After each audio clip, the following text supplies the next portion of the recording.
Mayor, very impressive dahil ang dami pong nakuhang awards ng Del Carmen nga dyan, no?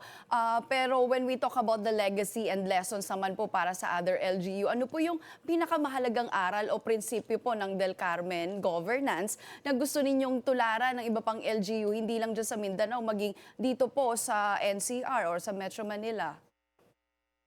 Una po, magtiwala po tayo sa tao. Lahat po tayo may kakayahang maging mabuti talaga.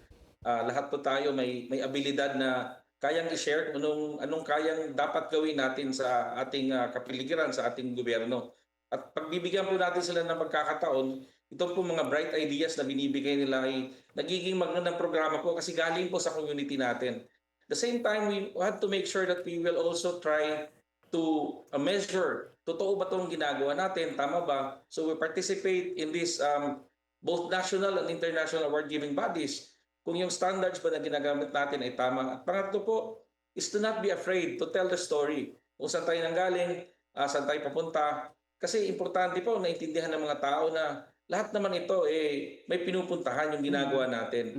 And in ensuring this process continues, let's share it to the world. Marami hong kayang gawin ng ating mga magagaling na lideres sa lokal na pamahalaan ng Pilipinas, sa iba't ibang lugar ng Pilipinas.